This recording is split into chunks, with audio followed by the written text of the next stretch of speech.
एक बार और एक्सप्लेन कर।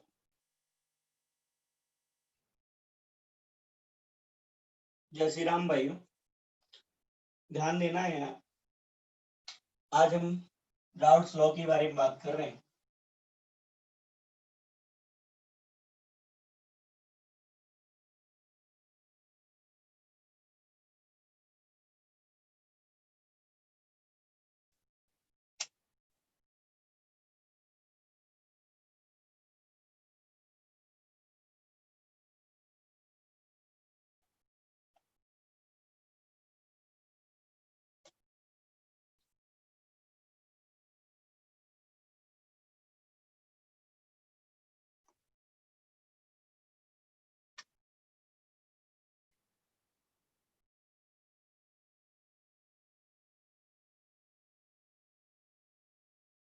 राउट्स लॉ को अगर कंप्लीटली समझना है तो आपको लास्ट तक मेरे साथ बना रहना पड़ेगा।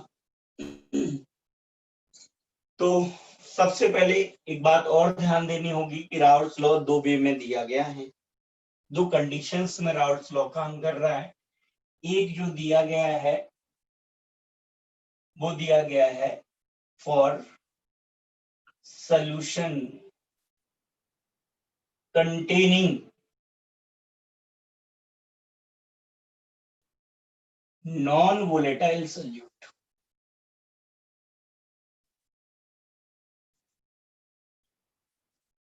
Solution containing non-volatile solute. एक तो किस कंडीशन में दिया गया है कि अगर सोल्यूशन कंटेन किया हो किसको, नॉन वोलेटाइल सोल्यूट, ठीक है।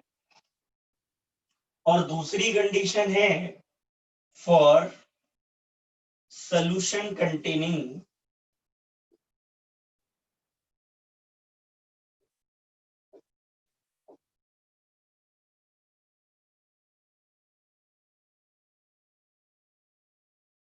both volatile solvent and solute, both volatile solute and solvent। ये दो कंडीशंस है, यानी for liquid mixture, liquid mixture. इसको और अच्छे से हम बात करें तो किसकी बात की है, फॉर लिक्विड मिक्सचर की बात।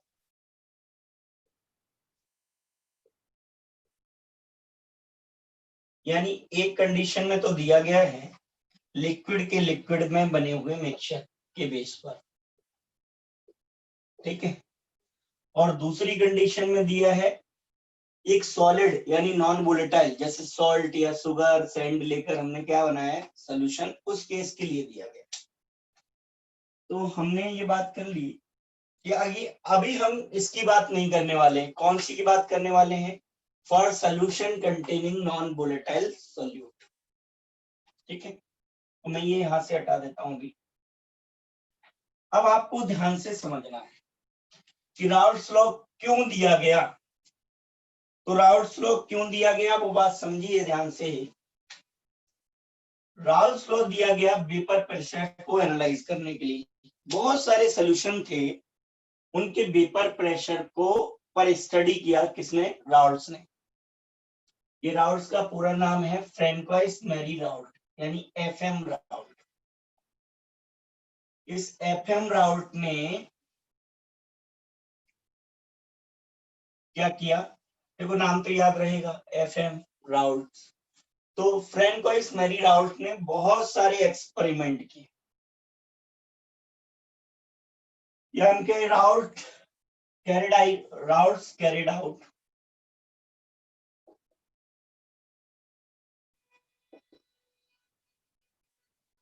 series of experiment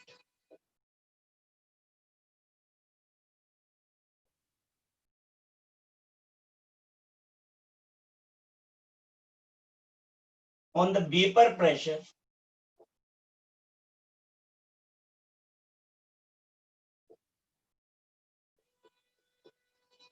of dilute solution। तो डाइल्यूट सॉल्यूशन के वेपर प्रेशर पर राउट्स ने बहुत सारे एक्सपेरिमेंट किए। और उससे जो कुछ रिजल्ट निकला, राउल्ट्स ने क्या किया, बहुत सारे एक्सपेरिमेंट किए, किस पर, वेपर प्रेशर पर, किसके, डाइल्यूट सॉल्यूशन के वेपर प्रेशर पर। क्या जानने के लिए कि उसकी वेपर प्रेशर पर आखिर किस तरह से उसका वेपर प्रेशर कम या ज्यादा, या क्या चेंज आ रहे हैं वेपर प्रेशर में। यानी वेपर प्रेशर को, सॉल्यूशन के वेपर प्रेशर को, डाइल्यूट सॉल्यूशन के वेपर प्रेशर को एनालाइज करने के लिए राउल्ट्स ने क्या किया, बहुत सारे एक्सपेरिमेंट। अब इस एक्सपेरिमेंट अगर हम करेंगे तो उससे क्या आएगा, रिजल्ट आएगा, सिंपल सी बात है। तो इससे जो कुछ रिजल्ट आया, यानी result obtained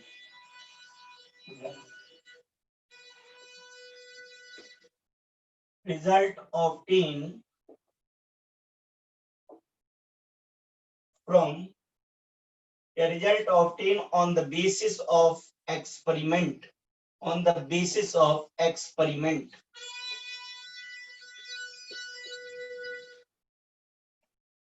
on the basis of experiment।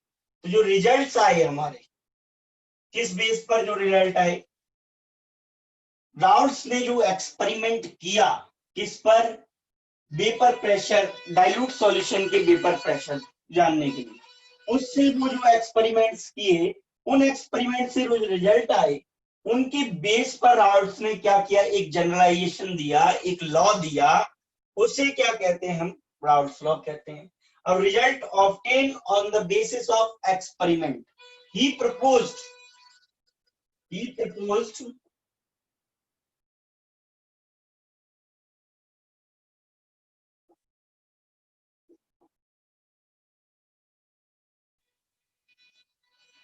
ये लॉ, ये जो एक्सपेरिमेंट किए, इनसे जो रिजल्ट आ गया, उसी को उन्होंने एक जनरलाइजेशन कह दिया, और उस जनरलाइजेशन के बेस पर ही क्या कर दिया, एक लॉ दे दिया, उसी को, उस जनरलाइजेशन को एक लॉ मान लिया गया। Proposed a law in 1886 called Raoult's law.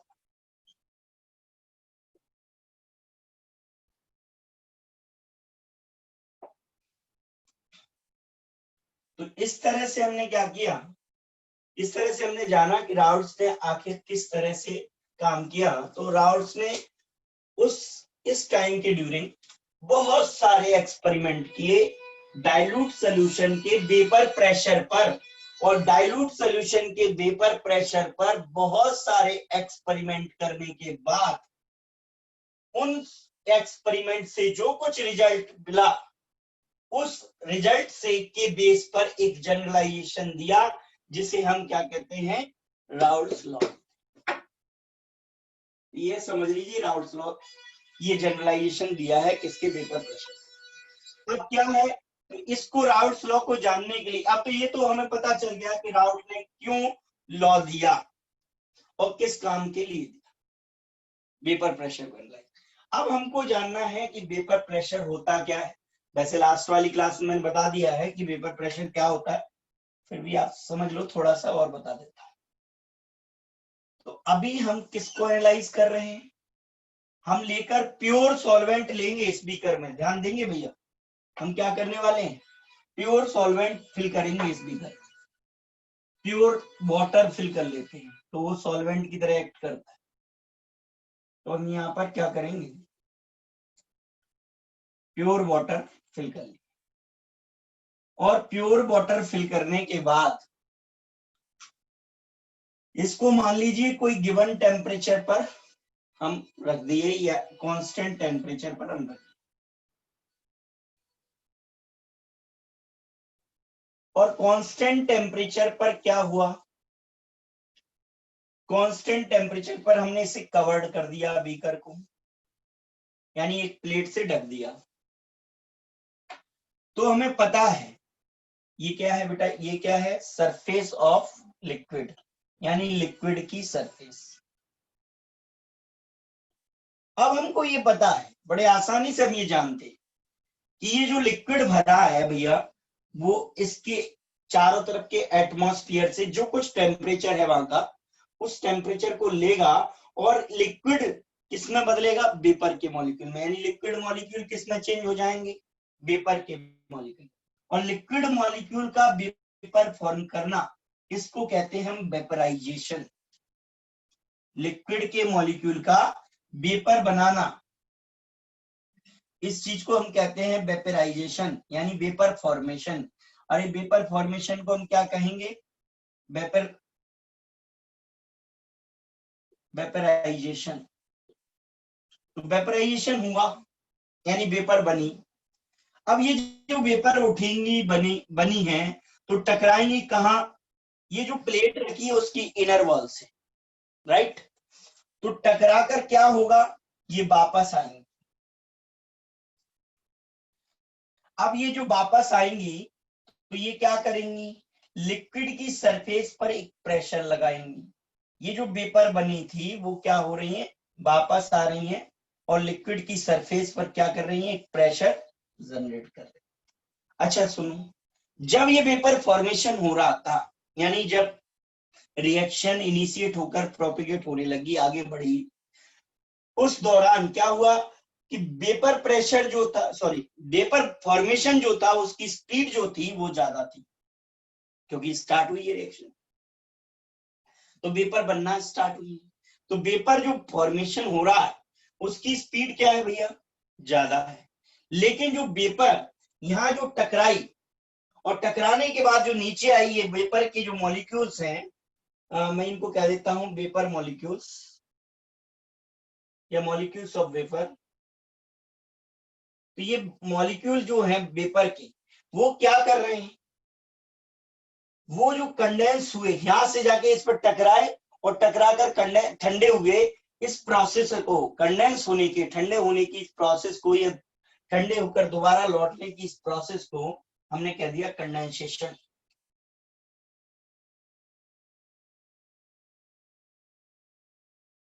तो इस प्रोसेस को हमने क्या कह दिया, कंडेंसेशन। लेकिन कंडेंसेशन की जो स्पीड है, यानी वेपर के प्लेट की इनर वॉल से टकराकर वापस आने और लिक्विड की सरफेस पर वापस आने की प्रोसेस को क्या करें हम, कंडेंसेशन, ठंडे होकर। तो ये जो स्पीड है कंडेंसेशन की, रेट ऑफ कंडेंसेशन, वो कम है वेपराइजेशन से। लेकिन after the some time the rate of vaporisation equals to rate of condensation. और कुछ देर बाद हम क्या देखेंगे कि धीरे धीरे वेपर के मॉलिक्यूल्स का यहाँ आना, वापस लिक्विड की सरफेस पर आना, यानी कंडेंस होकर आकर जो प्रेशर लगा रही, यानी रेट ऑफ कंडेंसेशन, वेपर का आना वापस और वेपर का बनना, लिक्विड से वेपर का बनना, वेपराइजेशन, दोनों की रेट क्या हो गई, एक कंडीशन पर जाकर, एक स्टेट पर जाकर इक्वल हो गई। उस स्टेट को हमने एक नाम दे दिया इक्विलिब्रियम स्टेट, यानी हम कहे तो इक्विलिब्रियम इज स्टेबलिश्ड। इक्विलिब्रियम आ गया दोस्त, तो इक्विलिब्रियम स्टेबलिश्ड हो गया, इक्विलिब्रियम स्टेट आ गया। चलिए, तब हम अब वेपर प्रेशर को डिफाइन कर लें थोड़ा सा और समझ लें कि वेपर प्रेशर होता क्या है।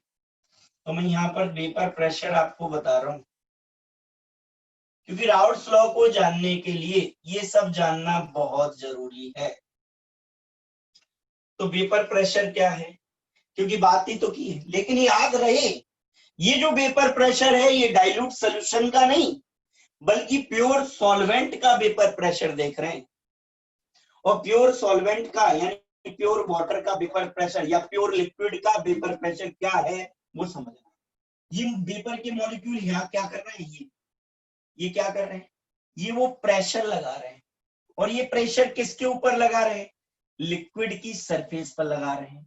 किस कंडीशन में लगा रहे हैं, इक्विलिब्रियम कंडीशन और कांस्टेंट टेम्परेचर की कंडीशन में लगा रहे हैं। समझ रहे हैं, तो हम कहेंगे द प्रेशर, यहां से समझना है बेटा,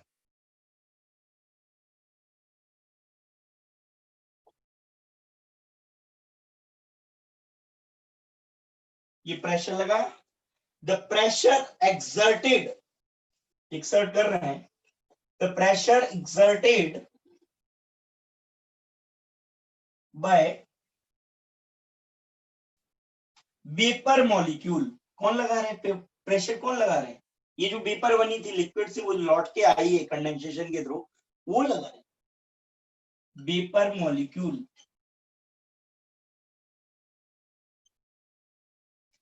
या molecules of the pressure exerted by the vapour molecule on the liquid surface, कहां लगा रहे हैं, लिक्विड की सरफेस पर, on the liquid surface,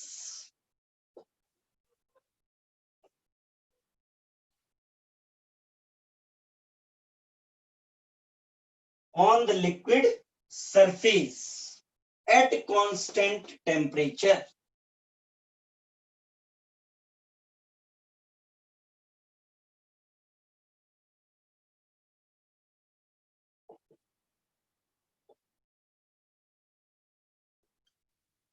In equilibrium condition, और कौन सी कंडीशन में लगाया गया, इक्विलिब्रियम कंडीशन। तो वेपर प्रेशर है क्या, लिक्विड का वेपर प्रेशर, प्योर लिक्विड का क्या है, वो प्रेशर जो एग्जर्ट किया गया है किसके द्वारा, वेपर के मॉलिक्यूल्स के द्वारा, वो प्रेशर जो एग्जर्ट किया गया है, कब, कहां एग्जर्ट किया गया है, लिक्विड की सरफेस पर, लिक्विड की सरफेस पर कब किया गया है, एट कांस्टेंट टेम्परेचर में, इक्विलिब्रियम कंडीशन पर, समझ गए, या इक्विलिब्रियम कंडीशन में कांस्टेंट टेम्परेचर पर ये प्रेशर एग्जर्ट किया गया है, इस प्रेशर को ही हम क्या करें, वेपर प्रेशर। अब ये वेपर प्रेशर तो हो गया भैया किसका, प्योर लिक्विड का। तो हमको बात करनी है, राउट्स ने जो बात की है वो किसकी बात की है, डाइल्यूट सॉल्यूशन के वेपर प्रेशर की बात की है। जो राउट्स ने बात की है वो किसकी की है, डाइल्यूट सॉल्यूशन के वेपर प्रेशर की बात की है। और अब हम बात करेंगे कि जो राउट की बात है उसको आपको समझाएंगे। चलिए भैया सारे लोग ध्यान से समझें कि हमने क्या किया, एक बीकर लिया और एक बीकर में जैसा कि यहां किया था प्योर वाटर यानी प्योर लिक्विड फिल कर दिया, ठीक है भैया, और उसको हम कहते क्या है, सॉल्वेंट। लेकिन इसमें कोई डाल दिया क्या, यहां से समझिए, नॉन वोलेटाइल सॉल्यूट यानी सॉल्ट या शुगर मिला दी, ऐसे समझ लो, नॉन वोलेटाइल सॉल्यूट यहां ऐड कर दिया, नॉन वोलेटाइल सॉल्यूट यहां पर हमने ऐड कर दिया, ठीक है। अब नॉन वोलेटाइल सॉल्यूट जब हम यहाँ पर डाल देंगे तो एक बात और मान लो कि सॉल्यूट जहां पर यह सॉल्वेंट जो है ना भैया, उसको सपोज कर लो ए है और सॉल्यूट कौन है, सपोज करो बी है। तो मैं यहां पर ये कह रहा हूं कि जब नॉन वोलेटाइल सॉल्यूट जब हमने इसके अंदर मिला दिया तो क्या हुआ, तो अभी जब हम प्योर था तब हम मान लेते हैं ये लिक्विड कौन था, ए, तब हम इसको मान लेते हैं कि इसका वेपर प्रेशर होगा पीए, और इसकी प्योर स्टेट के लिए मैं इस पर लगा देता हूं नॉट, यानी पी नॉट ए हो गया इसकी प्योर स्टेट का, लिक्विड की का वेपर प्रेशर। अब ये प्योर तो नहीं बचा दोस्त, क्यों, सॉल्वेंट में सॉल्यूट मिला दिया तो ये बन गया सोल्यूशन, ये सोल्यूशन बन गया। अब सॉल्यूट मिलाया कितना है, याद रखेंगे बहुत कम मिलाया है, क्योंकि डाइल्यूट सॉल्यूशन तो तभी बनेगा जब हम वेरी वेरी स्मॉल अमाउंट में सॉल्यूट को लेकर कहा सॉल्वेंट में डिसॉल्व करके सॉल्यूशन प्रिपेयर करेंगे, तो उस तरह के सॉल्यूशन को हम क्या कहने वाले हैं, डाइल्यूट सॉल्यूशन बोलेंगे। जो डाइल्यूट सॉल्यूशन बन गया, अब बात आएगी कि उसका वेपर प्रेशर क्या है, तो हम रिप्रेजेंट कर देते हैं वेपर इज पी और सॉल्यूशन के वेपर प्रेशर को पी एस से रिप्रेजेंट। लेकिन सॉल्यूशन का वेपर प्रेशर होगा किसकी वजह से? इस सॉल्वेंट की वजह से और सोल्यूट की वजह से। पर सोल्यूट कैसा है भैया? नॉन वोलेटाइल है। सोल्यूट कैसा है? नॉन वोलेटाइल है। तो मैं यहां कहूंगा फॉर सॉल्यूशन, ध्यान देना भैया, for solution containing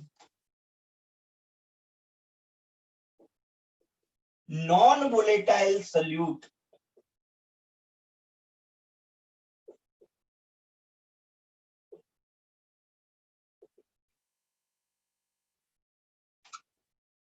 there is no contribution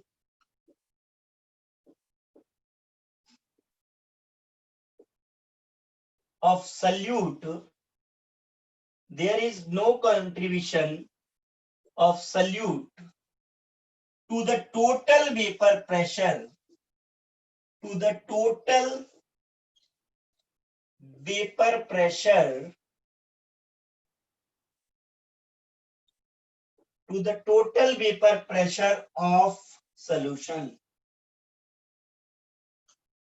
यानी सॉल्यूशन के टोटल वेपर प्रेशर में इस सॉल्यूट का कोई रोल नहीं। क्यों? क्योंकि सॉल्यूशन का जो कुछ भी वेपर प्रेशर है भैया, वो किसकी वजह से? सॉल्वेंट की वजह से।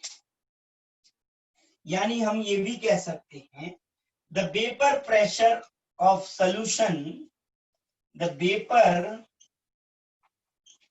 Pressure of solution will be,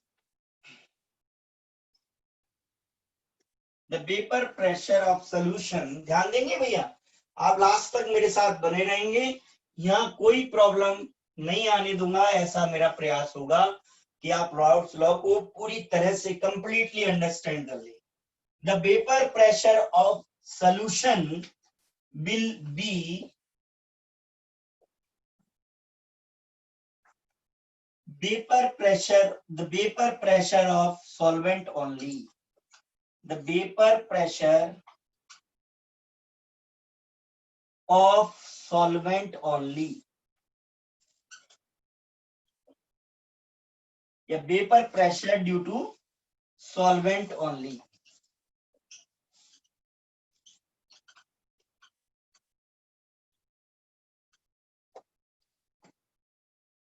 यानी ये कुछ ऐसी बातें हैं जिससे हम ये ध्यान लगा सकते हैं, ये समझ सकते हैं कि यहाँ वेपर प्रेशर किसकी वजह से हुआ है और सल्यूट का क्यों नहीं है। ये सारी बात हमको यहाँ से समझ में आ जाएगी।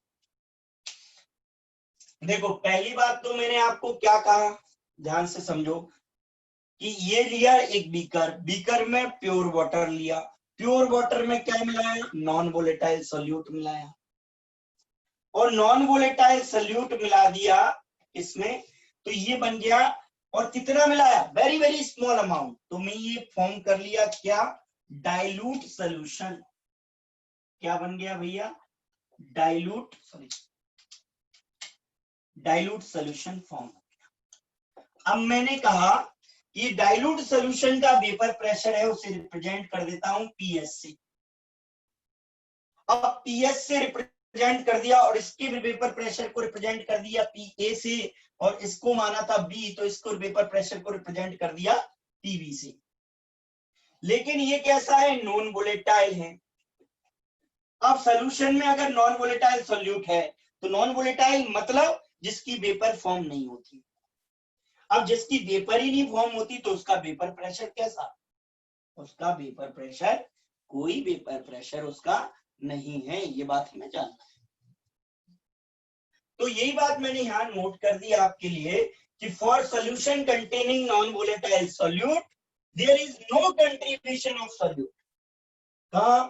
इन the total vapour pressure of solution. Solution के वेपर प्रेशर में, टोटल वेपर प्रेशर में सोल्यूट का कोई लेना देना नहीं है, उसके वेपर प्रेशर है ही नहीं, तो उसका कोई कंट्रीब्यूशन नहीं है। तो किसका कंट्रीब्यूशन है? ए का, और मैं मानता टोटल का होता, लेकिन बी का कोई है ही नहीं वेपर प्रेशर, तो सॉल्यूशन का, डाइल्यूट सॉल्यूशन का वेपर प्रेशर किसका वेपर प्रेशर है? केवल सॉल्वेंट का वेपर प्रेशर है। समझ गए? तो ये किसका वेपर प्रेशर है भैया? सॉल्वेंट का वेपर प्रेशर है। ये कंडीशन आप लोग जान लीजिए, ठीक है। अब हम कहने वाले हैं, ध्यान से समझना है बेटा, भैया राम आप ध्यान से समझेंगे तो vapour pressure of solution is due to vapour pressure of solvent. किसकी वजह से है? सॉल्वेंट की वजह से है। तो ये बात हमें आ गई। अब दूसरी बात ये समझना है कि जो वेपर प्रेशर था प्योर सॉल्वेंट का P0 ए, और ये है PA या PS, एक ही बात है, क्योंकि PA की वजह से ही PS है। तो ये वेपर प्रेशर इसकी कंपैरिजन में कैसा होगा? तो ये समझ लो, जब डाइल्यूट सॉल्यूशन बनाया है, भले ही डाइल्यूट बनाया है, लेकिन कुछ ना कुछ डाइल्यूट सॉल्यूशन बनाया है, तो उसमें कोई ना कोई सल्यूट तो डाला है ना आपने। अब जब सल्यूट डालोगे तो ये हीट कहाँ ले रहा है? कांस्टेंट टेम्परेचर पर। तो हीट तो पूरा लिक्विड लेगा ना, सारी सरफेस लेगी ना लिक्विड की। तो ये हीट जब लेगा तो इसमें कौन पड़ा है? इसमें पड़ा है आपका सल्यूट पड़ा है, थोड़ा सा नॉन वोलेटाइल, तो वो भी हीट का कुछ अमाउंट ले जाएगा। मतलब ये कहें from the total heat some amount of heat is absorbed by the non volatile solute। तो कुछ हीट किसने ले ली? नॉन वोलेटाइल सोल्यूट ने। तो टोटल हीट नहीं मिल पाई किसको? लिक्विड को, प्योर सॉल्वेंट को, क्योंकि उसका कुछ अमाउंट ले गया कौन? उसी टेम्परेचर पर, दोनों की बात कर रहे, सेम टेम्परेचर। तो उसे टोटल हीट नहीं मिल पाई, तो प्योर सॉल्वेंट को टोटल हीट नहीं बनी, तो उसको क्या कहे? वेपर कम बनी। और वेपर कम बनी किसके कंपैरिजन में? इसके, क्योंकि यहाँ टोटल हीट मिल गई थी। यहाँ क्यों नहीं मिल पाई? क्योंकि नॉन वोलेटाइल सॉल्यूट ने कुछ हीट का अमाउंट एब्जॉर्ब कर लिया था, तो इसलिए पूरी हीट नहीं मिल पाई। तब हम ये कहेंगे कि कुछ हीट जो है नॉन वोलेटाइल सॉल्यूट ने ले ली, तब इसको पूरी हीट नहीं मिली, तो इसकी वेपर कम बनी, और जिसका वेपर फॉर्मेशन कम होगा उसका वेपर प्रेशर भी कम होगा। क्योंकि वेपर प्रेशर क्या है? वेपर का प्रेशर। जितनी ज्यादा वेपर बनेंगी उतना वेपर प्रेशर ज्यादा होगा। तो हम ये समझ लें, for solution containing non-volatile solute, the vapor pressure of solution containing non-volatile solute is always lower than that of vapor pressure of pure solvent। या हम ये कह दें कि सॉल्यूशन का वेपर प्रेशर हमेशा कम आने वाला है नॉन वोलेटाइल सोल्यूट कंटेनिंग, जो सॉल्यूशन है, solution containing non volatile solute, उसका वेपर प्रेशर हमेशा कम आने वाला है। किससे? उस प्योर सॉल्वेंट के वेपर प्रेशर से, सेम टेम्परेचर पर, राइट। ये ऐसी कह सकते हैं कि इसका वेपर प्रेशर हमेशा ज्यादा होने वाला है किसके कंपैरिजन में? सॉल्यूशन के वेपर प्रेशर के कंपैरिजन में, जिसने कंटेन किया है नॉन वोलेटाइल सॉल्यूट। ये बात। और वेपर प्रेशर में ये जो डिफरेंस आ रहा है, ध्यान देना बेटा, वेपर प्रेशर में ये जो डिफरेंस आ रहा है, यानी प्योर सॉल्वेंट का vapour pressure minus pure solvent का vapour pressure minus dilute solution, यानी solution containing non volatile solute का वेपर प्रेशर, इसको कहते हैं हम लोअरिंग इन वेपर प्रेशर। ये क्या है बेटा? लोअरिंग, यानी वेपर प्रेशर में ये क्या आ गई? लोअरिंग आ गई। वेपर प्रेशर में ये क्या आ गई? लोअरिंग आ गई।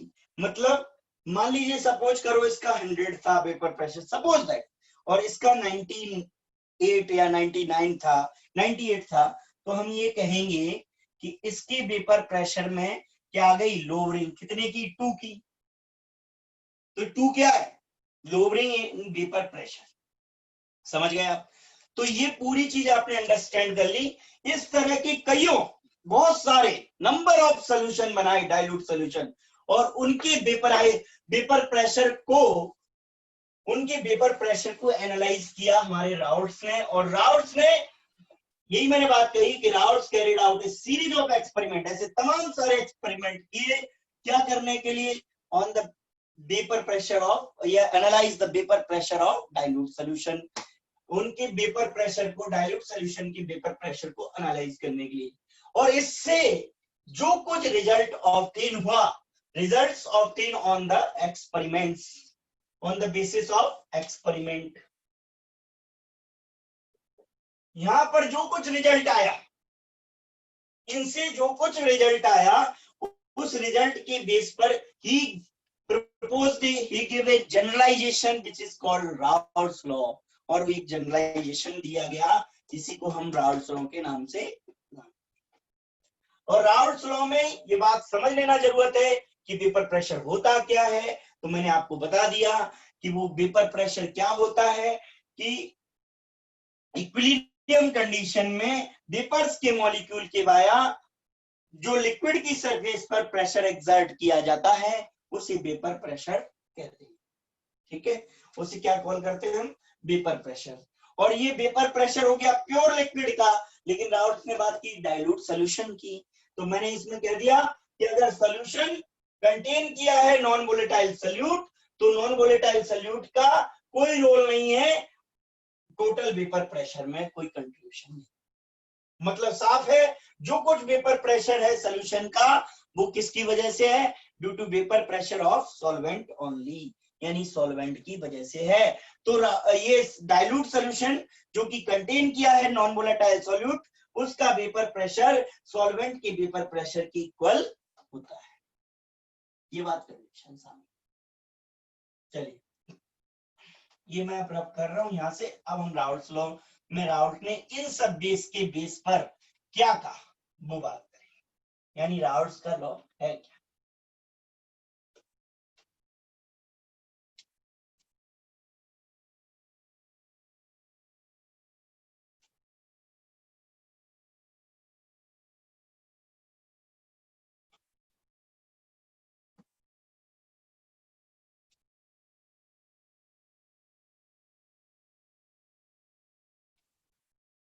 चलिए अब जानते हैं राउल्ट्स का लॉ क्या है। तो राउल्ट्स ने इस बेस पर एक बात की है, according to the law, according to the generalisation, जो जनरलाइजेशन दिया गया वो क्या था, एट कांस्टेंट टेम्परेचर, या एट गिवन टेम्परेचर भी बात कर सकते हो आप यहाँ, at given temperature,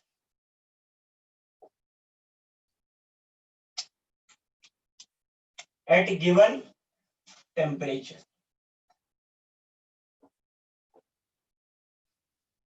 the vapor pressure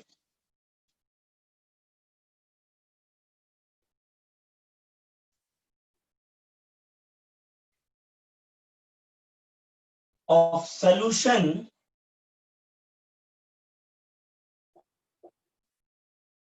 containing non-volatile solute, solution containing non-volatile solute,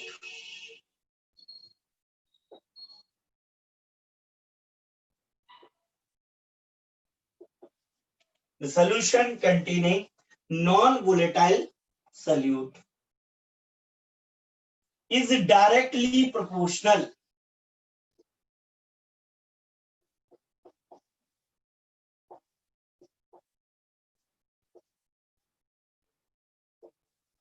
is directly proportional to the mole fraction of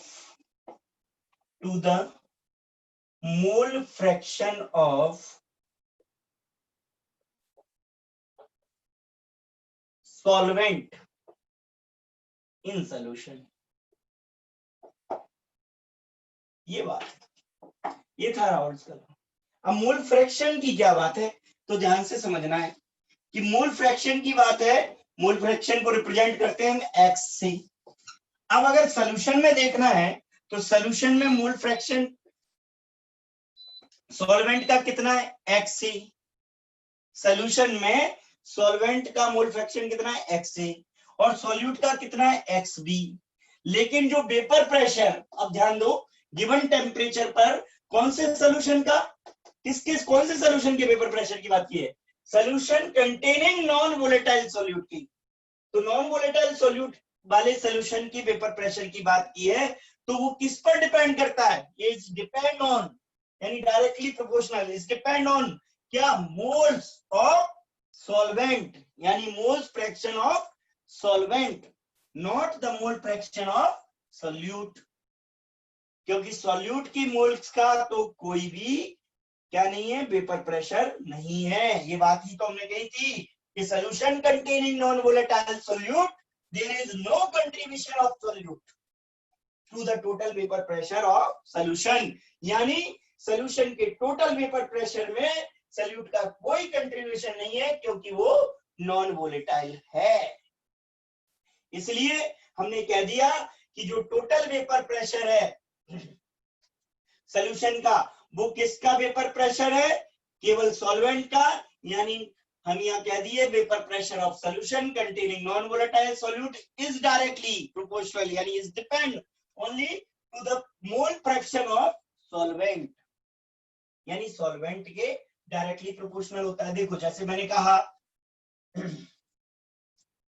अब सॉल्यूशन कंटेन, अब मैं कहने वाला हूं, in case the solution containing solution containing, in case solution containing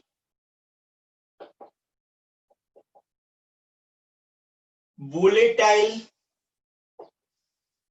solvent A and non-volatile solute B, non-volatile solute B,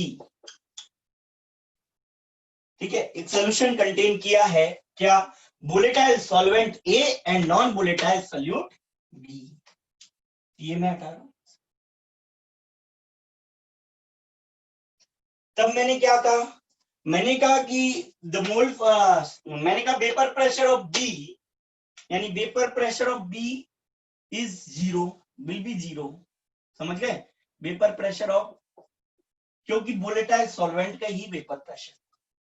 तब मैं क्या कहने वाला हूं, तब मैं कहने वाला हूं the total vapour pressure of solution, vapour pressure of solution is equals to, vapor pressure of solution is equals to vapor pressure of solvent, उस केस में, क्योंकि इसका तो कितना हो गया, जीरो वेपर प्रेशर, तो ये किसके इक्वल है, वेपर प्रेशर ऑफ सॉल्वेंट।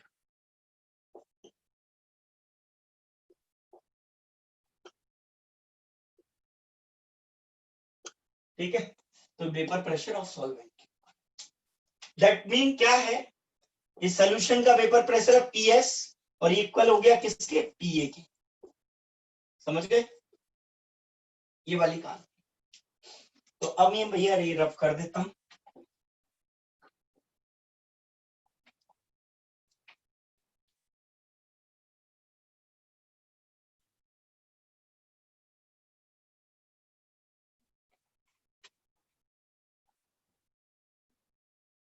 अब ध्यान से समझ लें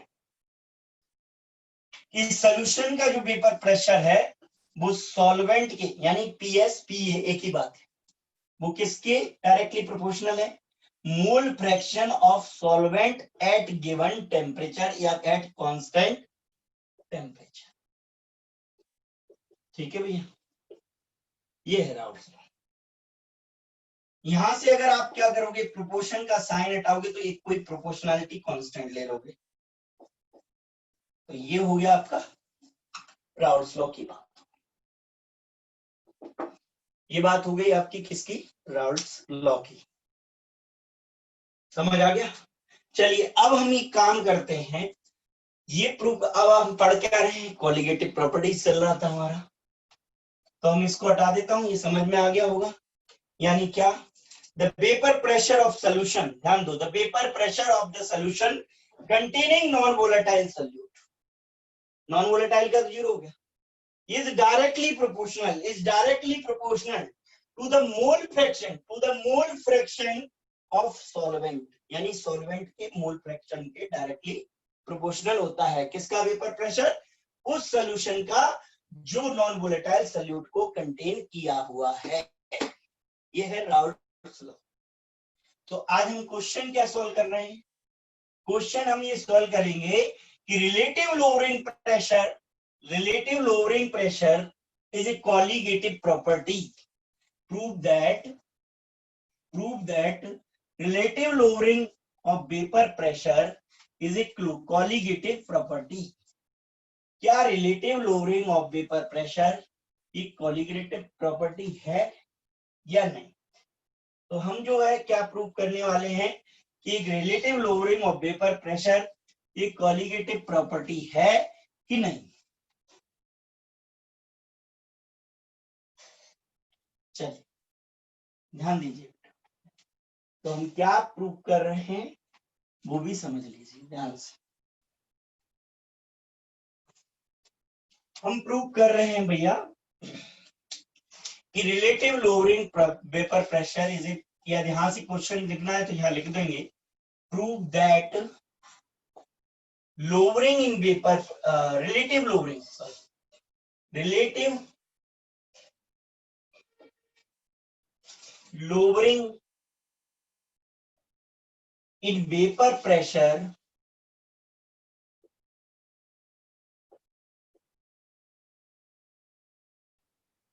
is a colligative property.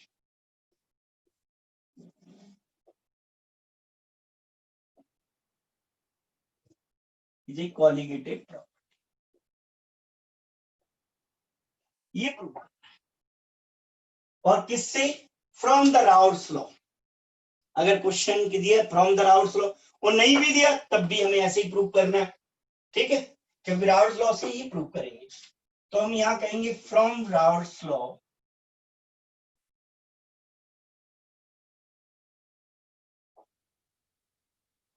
और राउल्ट्स लॉ क्या कहता है, राउल्ट्स लॉ कहता है the vapor pressure of the solution is directly proportional, the vapor pressure of the solution containing non-volatile solute is directly proportional to mole fraction of solvent, right? ये बात, तब हम इसको कैसे लिख सकते हैं, इसको लिख सकते हैं प्रोपोर्शन का साइन हटा देंगे तो एक कांस्टेंट आ जाएगा के, इक्वेशन 1 बन गई। इसको हम क्या कह देंगे, ध्यान समझना है, इसको क्या कह देंगे हम, इक्वेशन फर्स्ट। अब हम क्या कहें कि अगर सपोज करें कि फॉर किसके लिए बात कर रहे हैं, प्योर सॉल्वेंट के लिए बात कर रहे हैं अगर हम, क्योंकि डाइल्यूट सॉल्यूशन को उसमें सॉल्यूट का बहुत ज्यादा रोल नहीं है, उसे सॉल्वेंट के समकक्ष हम मान सकते हैं, उसके सिमिलर हम मान सकते हैं। फॉर प्योर सॉल्वेंट के लिए, अब ये प्योर सॉल्वेंट के लिए जो वेपर प्रेशर है सॉल्यूशन का, प्योर सॉल्वेंट, ठीक है, उसमें क्या नहीं है, सॉल्यूट है ही नहीं, तो हम कहेंगे प्योर सॉल्वेंट के लिए तो पीए को हम क्या कहेंगे, पी नॉट ए कहेंगे, यानी ये पीए नहीं कहेंगे बल्कि इसको क्या कहेंगे, पी नॉट ए कहेंगे प्योर सॉल्वेंट के लिए। और एक बात और, अगर प्योर सॉल्वेंट की बात की है तो किसके मोल फ्रैक्शन की बात की है, सॉल्वेंट के की, क्योंकि इसमें मैं टोटल मोल फ्रैक्शन सॉल्यूशन का होता है X A plus X B equals to 1, right, ये वी नो दैट, हम जानते हैं इस बात को। लेकिन अगर मैं कहूं कि प्योर सॉल्वेंट की चर्चा चल रही है तो एक्स बी तो कहां से आया, कुछ है ही नहीं, सॉल्यूट जब डाला ही नहीं है तो उसका मोल फ्रैक्शन कुछ होगा क्या, नहीं, तब हम कहेंगे एक्स इक्वल्स टू क्या है, 1 है। तब हम क्या कहने वाले हैं, एक्स इक्वल्स टू 1। तो अभी क्या कर देंगे कि वैल्यू पुट कर देंगे हम इस इक्वेशन में फर्स्ट में, और तो क्या आ जाएगा हमारा पी नॉट ए, देखो पी ए की जगह क्या आ जाएगा, पी नॉट ए के, और एक्स सी की जगह 1 हो जाएगा, 1 का कोई मीन नहीं है, इसलिए हम कह देंगे P naught A equals to K. किसके लिए? और प्योर सॉल्वेंट के लिए, ये सोल्यूशन के लिए नहीं, ये प्योर सॉल्वेंट के लिए है, यानी पी नॉट ए कांस्टेंट, ठीक है, कांस्टेंट वैल्यू।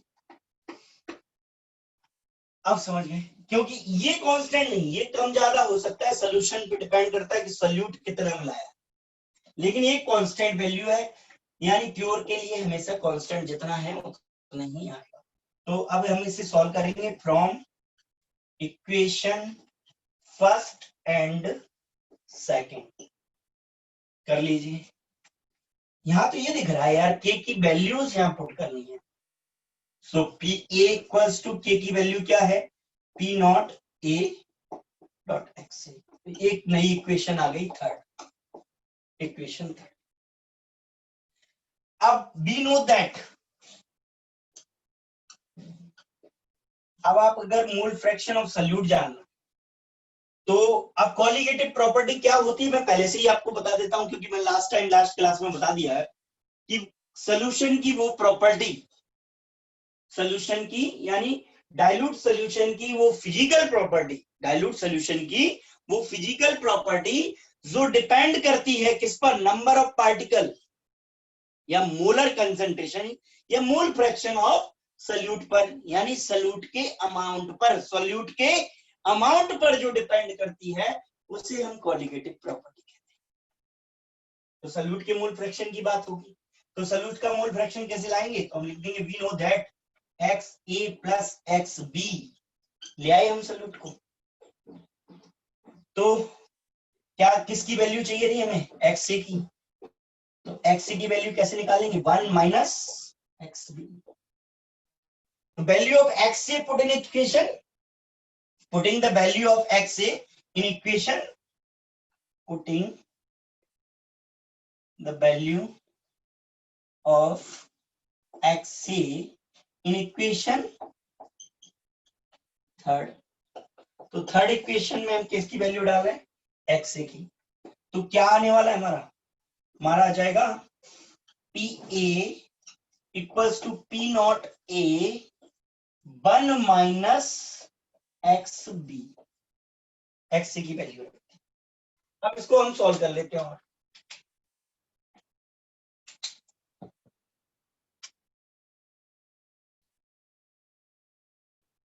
चलिए अब हम इसको सॉल्व कर लेते हैं। ये हो जाएगा पी ए,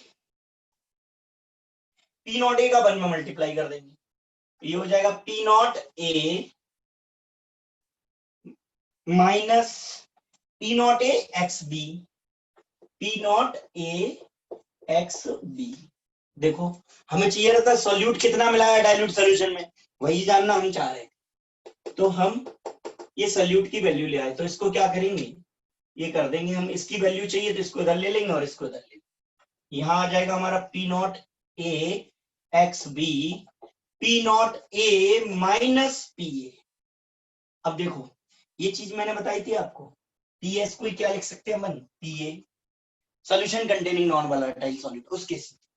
तो इसको क्या कहते हैं हम? Lowering of vapour pressure. तो ये क्या है? Lowering of vapour pressure. समझ गए इतना? तो लेकिन हमें इसकी बात नहीं करनी, हमें बात करनी है रिलेटिव लोअरिंग वेपर प्रेशर। और रिलेटिव कब हो जाता है लोअरिंग वेपर प्रेशर? जब हम relative lowering of vapour pressure की बात करें, देखो ध्यान दे लो, यहां पर हम लिख लेते हैं relative lowering in vapour pressure. तो ये क्या होता था? ये होता था lowering in vapour pressure, lowering in vapour pressure को रिलेटिव यानी कंपेयर करते थे vapour pressure of pure solvent, इसकी बात करते थे। ये आपको प्रूव करना है कि ये कॉलिगेटिव प्रॉपर्टी। तब आप क्या कहने वाले हैं? X B P naught A minus P A, इसको इधर ले आते हैं, ये हो जाएगा आपका पी नॉट ए। अब ये क्या प्रूव कर लिया आपने? देखो ये प्रूव हो गया, बहुत सारी चीज आपकी क्लियर हो जाएगी।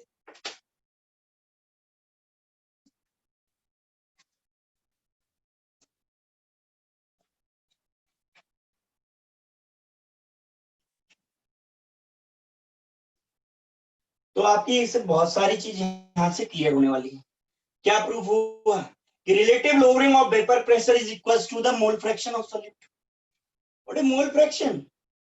Amount of solute, number of particle of solute, number of particle of solute, or the property of this the property of physical property of the dilute solution, physical property of the dilute solution which depend on the number of particle of solute या molar concentration of solute, mole fraction of solute, या हम कहते हैं इसी को amount of solute is called colligative property। यानी ये relative lowering of vapor pressure किस पे डिपेंड कर रहा है? अमाउंट ऑफ सल्यूट पर, सल्यूट की नंबर ऑफ पार्टिकल्स पर। तो ये क्या है? एक कॉलिगेटिव प्रॉपर्टी है। इट इज क्लियर दैट या from the above equation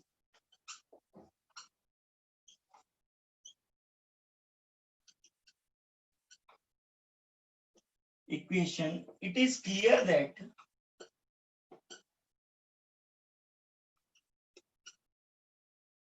relative lowering is a colligative property। relative lowering of vapor pressure, relative lowering in vapor pressure is a colligative property।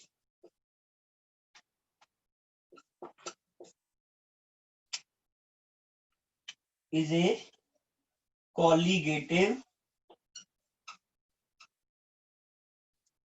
property because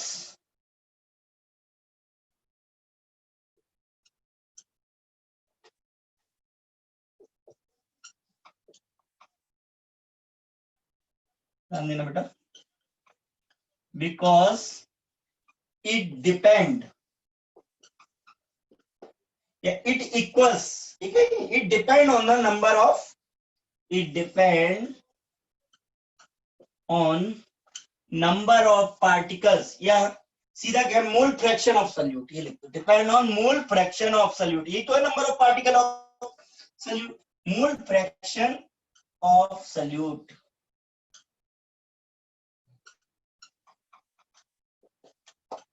तो relative lowering of vapour pressure किस पे depend करता है? Number of particle of solute पर, यानी salute के amount पर, जिसी को हम क्या कहते हैं? उसका मोल फ्रैक्शन, उसके मोल्स पर डिपेंड करता है। मतलब ये क्या है? ये कॉलिगेटिव प्रॉपर्टी होता है। इसका मतलब ये प्रूफ हो गया कि कॉलिगेटिव प्रॉपर्टी है relative lowering of vapour pressure. लेकिन ये रिमेंबर, ये बात याद रखना कि लोअरिंग इन वेपर प्रेशर वो कॉलिगेटिव प्रॉपर्टी नहीं है, वो डिपेंड नहीं करता एक्सवी पर। उसके साथ आपका क्या है? वेपर प्रेशर ऑफ सॉल्वेंट भी पड़ा। यानी lowering of vapour pressure colligative property नहीं है, बल्कि relative lowering in vapour pressure colligative property है। क्योंकि अब इक्वेशन से क्लियर होता है कि relative lowering of vapour pressure depend करता है number of moles of solute पर, यानी मोल फ्रैक्शन ऑफ सल्यूट पर। तो hence proof it is a colligative property. हाँ भैया, समझ में आया या नहीं आया?